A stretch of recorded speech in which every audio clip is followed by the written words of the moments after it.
जब मैं 13 वर्ष का शरीर था तो शाम के माताजी से केवल बताया, पिताजी से तो हिम्मत नहीं थी क्योंकि बहुत कठोर स्वभाव के थे, तो उनसे डर लगता था बात करने में। तो माताजी से कहा कि माताजी हम कल बाबा जी बन जाएंगे।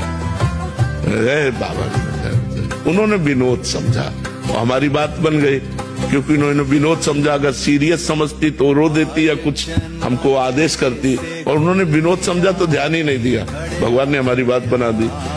सब सो रहे थे, उठे, पिताजी को मानसिक प्रणाम किया, सैया पर थे, माताजी को प्रणाम किया, भाई बहनों को हाथ जोड़ा और एक छोटी सी गीता और एक चटाई और वो एक लोटा उतना लेकर बस वो घर से भागे। और 15 किलोमीटर चलने के बाद थक गए। तो एक शंकर जी का मंदिर आता है नंदेश्वर, सरसौल ब्लॉक में नंदेश्वर महादेव, वहां जंगल में जाकर के रुके। अब जब 12 बजे भूख लगी, क्योंकि सुबह से कुछ न कुछ घर में मिल जाता था, अब सुबह तो मिला नहीं, चलते चले आए। अब दोपहर के 12 बज गए, भूख लगी। तो पहली बार हमारे मन में प्रश्न उठा कि कैसे जीवन निर्वाह होगा, जीवन निर्वाह कैसे होगा, कहाँ रहेंगे, कहाँ जाओगे। तुरंत हम कहा ये तो हमको परास्त कर देगा प्रश्न।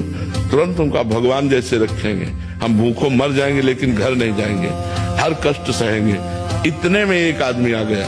उसने कहा बच्चा यहाँ एक सूर स्वामी रहते थे, जानते हो क्या? तो हम कहा हम यहाँ नए आए, हम जानते किसी को नहीं। तो कमंडल खोला और 1 लीटर दही होगा, मीठा दही होगा, तुम पी लो। अब हम वापस नहीं ले जाएंगे, उनके लिए लाए थे, वो है नहीं, तो आप पी लो। वो संत कहीं चले गए होंगे। तो हमें सब कुछ लगे, हम कहा हम क्यों पी ले? बोले नहीं पी लो, महादेव जी की ऐसी इच्छा है। तो उसी लोटे में डाल के 3-4 लोटा निकला, छोटा लोटा था। और जब वो गए तो 1 लीटर दही में खूब छक गए ना। तो जो ही गए से शंकर जी के ऐसे पिंडी को पकड़ के खूब रोए कि हमें विश्वास हो गया कि हमारे जीवन का आप पार करेंगे, आप स्वीकार करेंगे। बस वो दिन क्या दिन, कभी घर नहीं याद आया, कभी घर नहीं गए, कभी परिवार से एक रोटी नहीं खाई आज तक, अपने जन्मभूमि की एक रोटी आज तक नहीं खाई जब से घर से निकले। भगवान की कृपा से